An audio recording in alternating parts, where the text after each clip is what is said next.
Hello everyone, my name is David. Today we are going to take a look at another horrible case with you. In every person's life, two decisions are the most important. One is their career and the other is their life partner. If someone gets their favorite career along with a fun-loving and caring life partner, then their life will be like a perfect picture. The life of Manjit Pangali, who lived in Vancouver, Canada, was somewhat like this, but the end of her beautiful life happened in a way that shook the entire Canada. October 18th, 2006 was the date when the news of Manjit Pangali's disappearance surfaced. But just 5 days later, on October 23rd, her charred body was found on the shore of a beach. After this discovery, the police quickly reached the crime scene. They then informed Manjit's in-laws about it. This news quickly spread in the city of Vancouver that the partially burnt body of a woman had been found on the beach. Manjit's family couldn't believe why someone would do this to her because Manjit was the type of person who always spoke to everyone with a smile. However, after months of investigation, the real killer of Manjit was identified, which surprised Manjit's family a lot. But in the end, to know how Manjit disappeared, who killed her, and how the killer killed Manjit, we will also need to know a little about Manjit's background. Manjit was a Canadian resident of Indian origin, residing in Vancouver, British Columbia, with her husband Mukhtiar Pangali and their 3-year-old daughter Maya. Manjit's family had come to Canada in search of a better life and settled in Vancouver. They had worked hard to provide their family and children with every possible happiness. Manjit had a happy childhood. Like every girl, she also had dreams.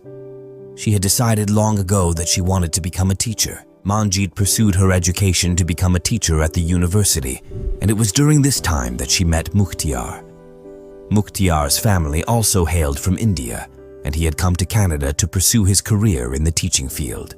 According to Manjit, Mukhtiar was a cheerful person just like her, which gradually made Manjit start liking Mukhtiar.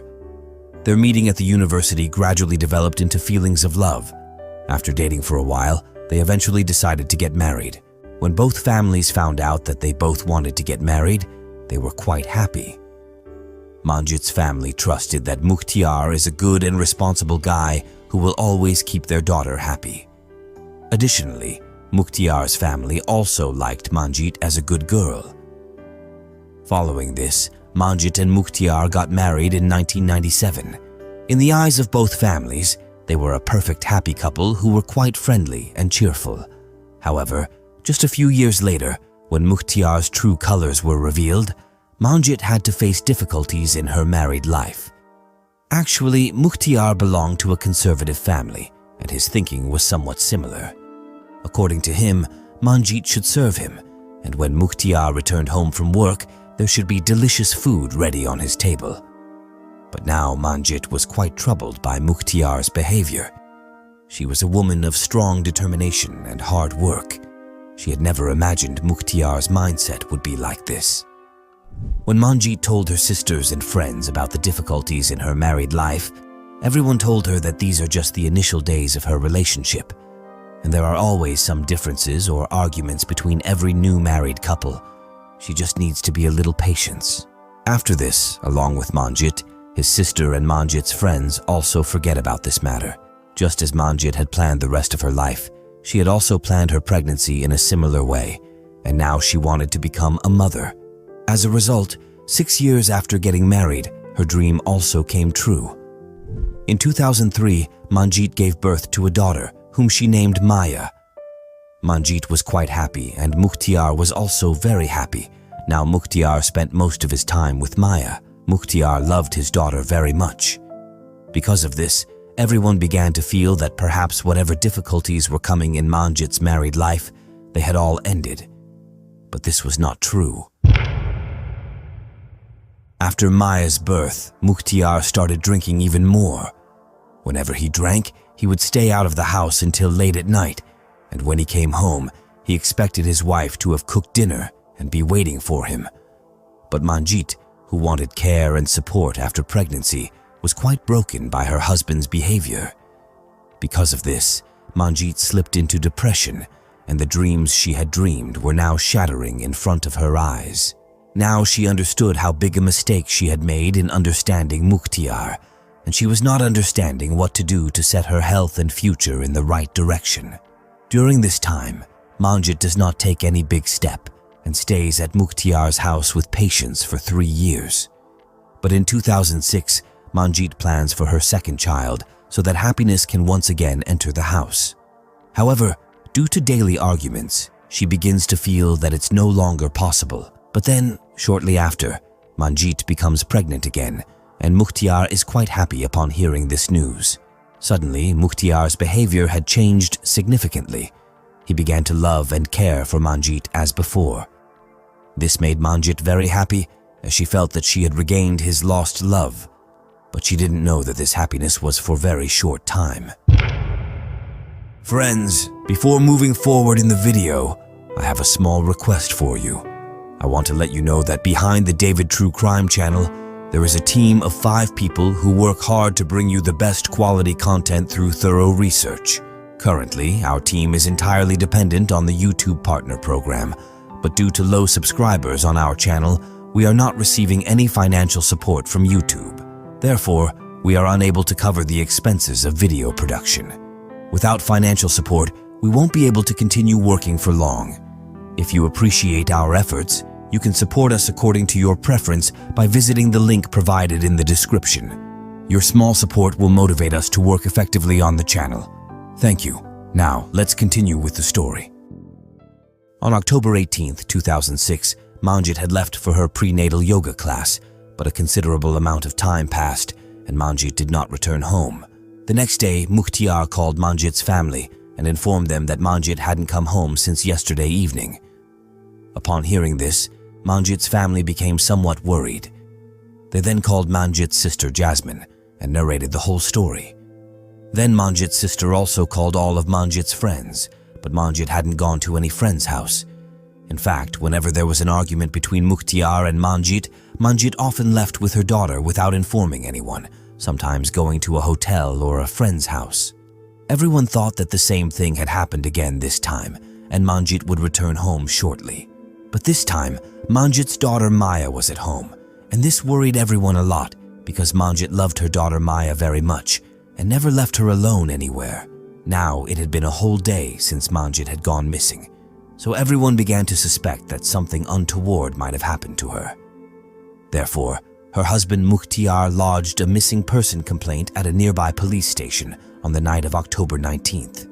Apart from this, Mukhtiar also called all the acquaintances to inquire about Manjit, but no one had seen her. Now some people also began to suspect that Manjit had been kidnapped. By now, this news had spread in the media that a married woman named Manjit Panghali had been missing for a few days. In addition, in the media trial, Mukhtiar, Manjit's husband, appealed for her safety and return. We just wanted to make sure that, in fact, she was gone, like that we have nobody within our immediate family who has an answer for us. I need your help.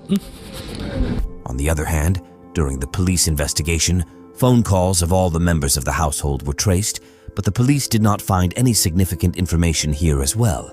The date was now October 23rd, 2006, and Manjit had been missing for 5 days.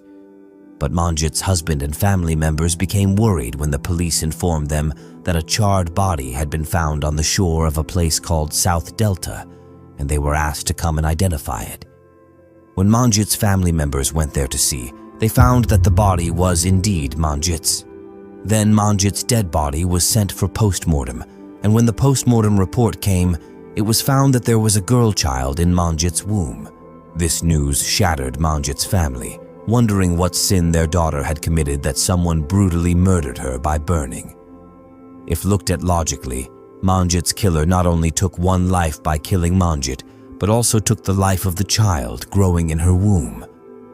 Furthermore, the post-mortem report also reveals that Manjit's death wasn't due to burning, but rather the killer first strangled Manjit, and then when her breath ceased, attempted to burn her body. During the investigation, the police also found Manjit's car parked at a distance from her dead body. Forensic examination of the car revealed no signs of forced entry or any marks of struggle inside the car. Subsequently, the police first checked Manjit's background, but they didn't find any suspects who had enmity with Manjit. Due to this reason, the police suspected that perhaps the killer was someone who knows Manjit well. Hence, now the police's direct suspicion falls on Manjit's family members. The police first thought of questioning Manjit's husband, Mukhtiar. During the interrogation, Mukhtiar stated, "Manjit has been in regular contact with her college friend Tony for the past year, and sometimes they even went to dinner together." After Mukhtiar's statement, the police now doubted Tony, and then they searched for and interrogated Tony as well. However, upon talking to Tony, the police found out that Tony didn't have any relationship with Manjit as Mukhtiar had claimed. Tony and Manjit were just good friends, and this fact was confirmed when Tony answered all questions correctly in the lie detector test. Now the police had to figure out why Mukhtiar lied to them. Therefore, the interrogation with Mukhtiar begins again. During this interrogation, the police discovered that there was a person in the families of Manjit and Mukhtiar who was quite close to both of them. In fact, that man's name was Sukhwinder, and he was Mukhtiar's younger brother. Sukhwinder Panghali used to live in the basement of Manjit and Mukhtiar's house. But at Manjit's insistence, Mukhtiar had kicked Sukhwinder out of the house. Sukhwinder was actually the one who used to persuade Mukhtiar to party until late at night and then drink with him. It was because of Sukhwinder that Mukhtiar's habit of drinking alcohol had increased even more. Manjit noticed how Sukhwinder's influence was ruining her life also. So she gave her husband Mukhtiar an ultimatum. Either she stays in this house or Sukhwinder does. Now Mukhtiar had to choose between his brother and his wife, and he decided to kick Sukhwinder out and stay with Manjit. After hearing the whole story, the police's suspicion directly went to Sukhwinder, but no evidence was found against him. It was proven that the night Manjit went missing, Sukhwinder was with his friends, which he proved to the police. After that, the police gave clean chit to Sukhwinder, but then they caught Mukhtiar again.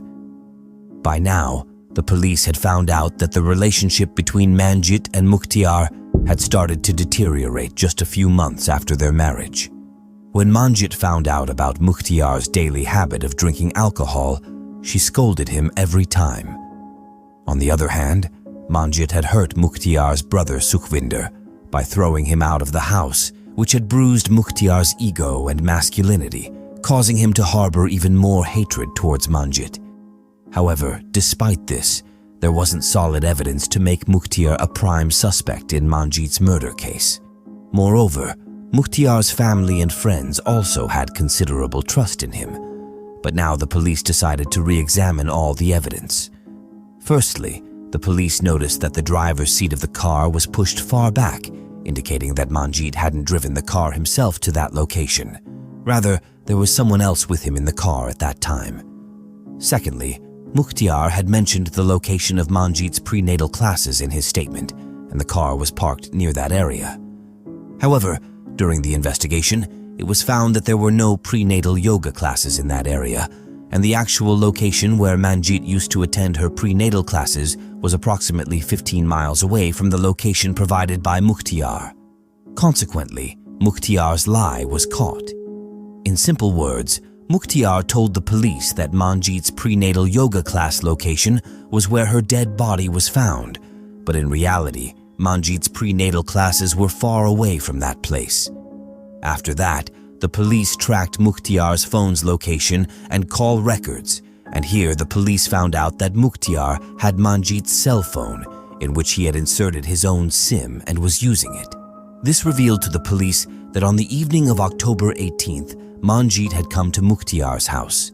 Hence, Mukhtiar had Manjit's cell phone. By now, all the statements given by Mukhtiar were proving to be false, and then the police got solid evidence in their hands. They obtained CCTV footage from a gas station near Mukhtiar's house, in which Mukhtiar was seen buying an old newspaper and a lighter from that gas station. Although Mukhtiar used to drink alcohol, but he did not smoke cigarettes, so why would he buy a lighter and old newspaper? Here, Mukhtiar became a prime suspect in the eyes of the police, so the police took immediate action. Nearly 6 months later, on March 12, 2006, Mukhtiar was arrested in his wife Manjeet's murder case. The police interrogated Mukhtiar rigorously. At first, he completely denied the claim of murdering Manjeet, portraying himself as innocent. But then, after some time, his courage broke, and he confessed to his crime. Now the culprit was caught, but when Mukhtiar explained why he had mercilessly killed his pregnant wife on October 18th, the police were shaken to the core. Mukhtiar explained that after Manjeet's yoga class, he took her home, where an argument ensued between the two, and this argument escalated so much that in anger, Mukhtiar strangled Manjeet to death. Then, he took her body to a desolate seaside spot in South Delta and burned it so that the police wouldn't find any evidence. In addition, Mukhtiar provided the reason behind wanting to kill Manjeet. Essentially, Mukhtiar had developed hatred towards Manjeet. Mukhtiar's mind was filled with intense dislike and negativity towards Manjeet, which became the cause of Manjeet's death. Hearing this, both Manjeet's and Mukhtiar's families and friends were greatly surprised. Subsequently, in November 2010, Mukhtiar was found guilty in the Manjeet murder case, and he was also charged with second-degree murder. It was a murder that sent shockwaves across the province. Former Surrey teacher Mukhtar Pangali strangled his pregnant wife and burned her body. Immediately after Mukhtiar's arrest, both Manjeet's and Mukhtiar's families fought a case in court for the full custody of Mukhtiar's 3-year-old daughter Maya. However, in the end, Maya's full custody was awarded to Manjeet's sister, Jasmine Bambra. Then, in February 2011, Mukhtiar was sentenced to life imprisonment. Crown Prosecutor Dennis Murray narrated the incident in the following manner immediately after the verdict of the Manjeet murder case. Mukhtiar killed Manjeet immediately after she returned from prenatal yoga classes, and then he took her body to a secluded coastal area in South Delta in Manjeet's own car and set it on fire. He delayed filing a missing complaint as much as possible. In December 2010, the Canadian police publicly disclosed Manjeet's diary and letters. After this, several media houses extensively scrutinized these letters, revealing that Manjeet was clinically depressed. However, she was making a lot of effort to save her married life. During discussions with media houses, a member of Manjeet's family revealed that she had been struggling with depression since her first pregnancy. Mukhtiar not only killed Manjeet, but also took 2 lives. She was so happy to be pregnant. It was something that she had wanted for a long time. So with that, the Manjeet Pangali murder case comes to an end right here. If you appreciate our efforts, like and share this video. If you haven't subscribed, do so now. Thank you.